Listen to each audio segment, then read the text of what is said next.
Hey guys, shoutout po sa lahat ng mga supporters natin mula Luzon, Visayas at Mindanao at syempre sa buong Mega Metro Manila. Shoutout po sa lahat ng mga viewers natin, especially sa lahat ng mga EDC supporters. At syempre, welcome dito sa One Kalingap, One Family, ang tahanan na may paglingap. At syempre, shoutout po sa mga kapwa OFW natin din. At syempre, shoutout po sa lahat ng mga Kalingap partners, reactors, at syempre sa pangunayan ni Kuya Balsatos Matubang, Ate Edna, at syempre ang nag-iisang direktor na nagpapaviral, Kalingap Rob. At i-react po natin ang itong yung one-on-one kilig, no? Interview kay Kalingap Edo ni Coach Roy. At panoorin natin to guys at di ko na papatagalin. At samahan nyo ako guys na gumawa ng video reactions. At tara, let's bagets. Tara. Grabe effort ni Papa H dito. Ay. Pati si nag-gym din. Si Arjun. Coach Trader. Coach Trader.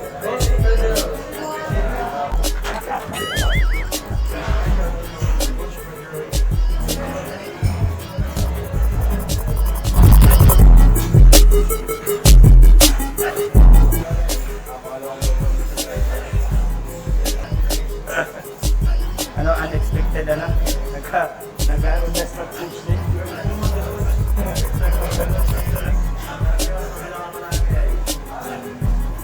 Na-flex na si Papa Eds.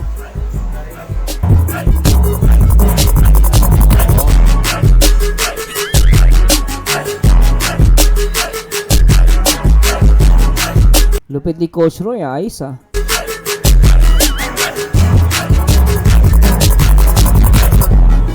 Dapat diretso lang ni Papa H yung ulo niya. Nakaganon lang. Kasi pag ginagalaw mo yan guys, kasi ako dati nagbubuhat din po ako. Pag ginagalaw mo kasi yung likod mo, tong spinal cord, hindi siya didiretso. Ang sekreto dyan para makubuhat mo siya, diretso lang, tapos inhale, exhale, tapos minsan kailangan mong, may tinatawag niya Balsaba maneuver. So medyo hindi yung iba hindi makaka-relate, pero ang technique dyan para mabuhat mo yan, Balsaba maneuver. Yun yung tipong pipigilan mo yung paghinga mo, tapos bubuhatin mo siya.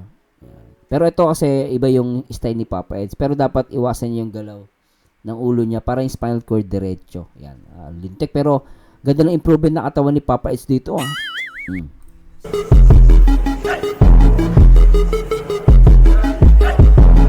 Oh, ganda.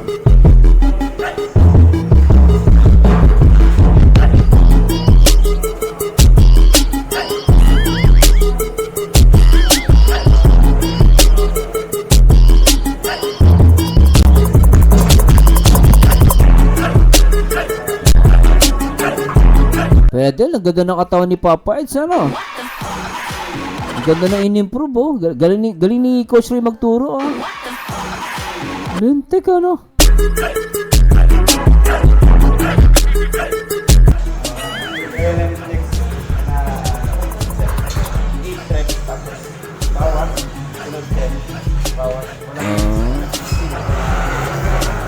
Bicep pala to, no?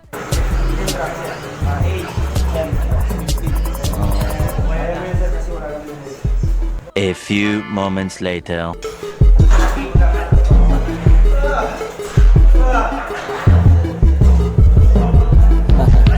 Ganyan yung mukha talaga pag sa nag-gym ka, talagang yung mukha mo eh.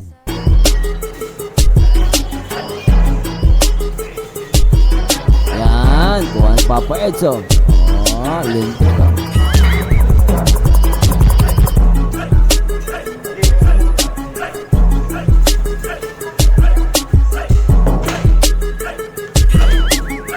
JJ, oh. Nakaano na si JJ kumukuha ng video. Wala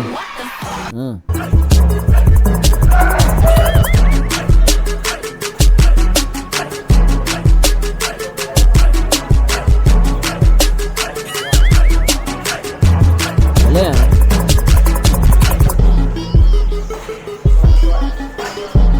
Si Coach Ray, makulit to, no? Pero pag nag-coach pala to ng gym, okay, seryoso, ano? Lalaki, barako, eh.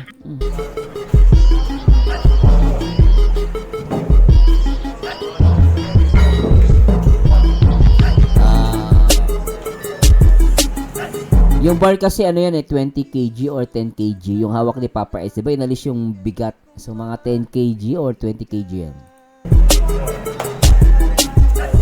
Mabigat din kasi yan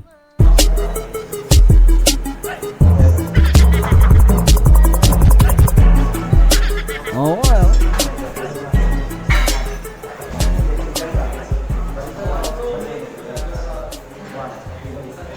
Okay. Hindi ka. Ay!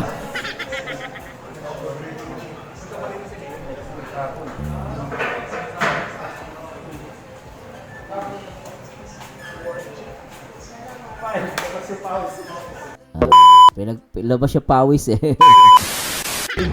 So, kanina, ano yung naramdaman ko ngayon na medyo parang nabigla ka, may bigla kitang na-coach. Coach Roy, very good ka. Lalaki ka pa dito. Ngayon, ibang-iba ka na, Coach Roy Pero salamat kay Coach Roy. Si Coach Roy pala ang naging dito, personal trainer ni Papa Eds, no? Ito rin natin. Pero nakakabit na. Kasi grabe yung Gumanda katawan niya, no? Pampuan. Ay na Papa Eds, may definition na yung muscle mo. Yung mga muscles mo, may definition na. Potential pa ng ating katawan pa. Lumaki pa ako kasi first time ko magpa-coach First time niya magpa-coach kasi pag may coach, iba yung bayad mo dyan Pag sa gym kasi, pwede kang mag-gym, pero ang problema kasi po pag hindi ka nagpa-coach, kung may pera ka naman, kung kaya mo magbayad, yung pag may coach kasi, ang difference guys, kapag ikaw lang mag-isa, minsan, akala mo tama yung buhat mo. Kasi pag nagkamali ka ng form, konting maling form lang yan guys, pwede ka mabalian. Kapag nabalian ka, ang mangyari sa'yo, mapapagas ka, mapapa-hospital ka. No, marami dyan na aksidente na balian ng buto, napagas sila ng daang libo. Ang agandaan naman pag may coach ka, kahit papaano, maingatan ka, may mag-guide sa'yo. Hindi ka mali yung Kaya iba, lumalaki ang katawan, pero ang problema, pagdating sa loob nun, may sira na yon. Kaya minsan yung tuhod doon ihina, yung magkakaroon ng bale. So, napakadelikado po. Pero kung pwede naman ngayon, nag-YouTube, pwede naman. Kaya lang, iba pa rin yung may trainer talaga. Yung ang difference lang talaga, medyo magastos lang. Pero anyway, it's good, no? Nagpa-trainer siya para safe si Papa Eds. Alright, tuloy natin. Bigla, hindi ko pa alam. Hindi ko mag-coach sa akin. Salamat kay Coach Freddy Roy. Grabe. Ito yung love team nyo. Kumusta yung love team nyo? Putek Yan ang gusto kong tanong. Love team. Edsy. Okay naman. Going strong. Putek Going strong Ibibaga kita. Ay. Ay, sarap pa i-react ulit nito, no? At sana ay suportahan nyo pa po mga kalingap. At matagal pa to. Di ba? Matagal-tagal pa to. Kinakausap mo hanggat andyan ka. Ilang kembot na lang, birthday na ni, magdedebut na. Ibibaga kita. Ay. Magli-legal age na. At ang mga basher, kakaunti na lang ang mga panahon nila. Edsy na ang magwawagi. Konti panahon na lang ang mga basher. Ilang kembot na lang, 18 na si Beyonce.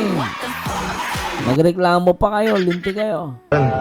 Yan, siyempre salamat at na hindi ka nagsasawa sa amin po. Thank you so much. Isa na lang, kalingap. Parang napapansin ko, parang totohanan na ba yun?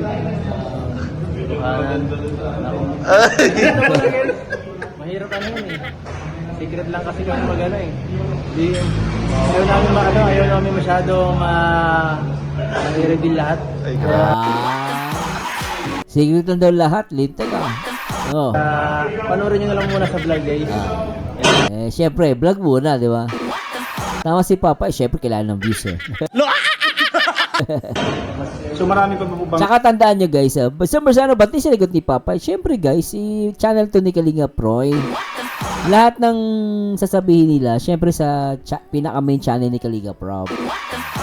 Sabihin, ba't pinigilan ni Edu? Syempre nga po, ganun yun. Syempre, para kung may sasabihin man si Papa S na about sa kanilang dalawa sa EDSI, syempre doon na sa main channel ni Kalinga Prob. Kaya medyo ano dito si Papa S eh. Basta panoorin nyo na yung vlog. Oh. Ganun dapat. So marami pa po bang abangan na? Oo. Marami pa rin. Marami pa. Marami pa guys. Marami pa kaming baon dito. Oh. Abangan guys, supportan niyo po Marami pa kaming baon dito. din si mga episode niya. Suportahan po natin ang isang bagong YouTuber na si Coach Freddy Roy.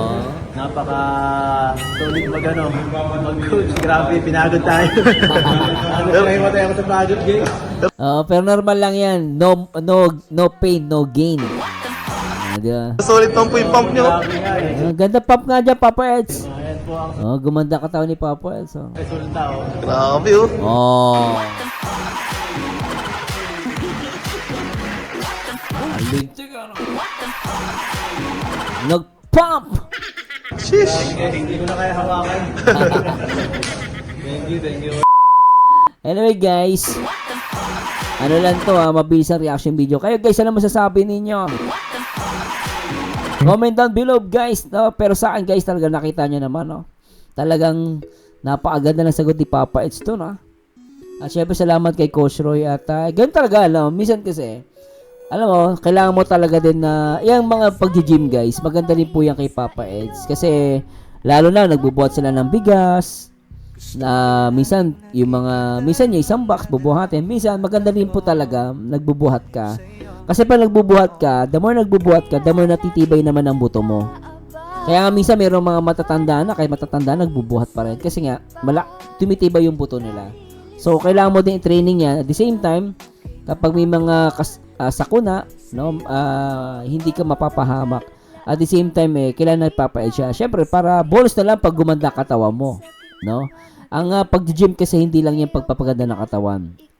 Pinaka-primary dyan is yung mag-improve yung katawan mo at siyempre healthy lifestyle. Anyway guys, maraming salamat sa Diyos. Samahan nyo dito guys sa next video reaction. Mabilis ang reaction video lang to at sana'y samahan nyo dito ko sa akin sa mga upload sa EDSI, especially dito sa Team Kalingap. At maraming salamat po sa Diyos and to God be the glory guys. Paalam po. Bye-bye.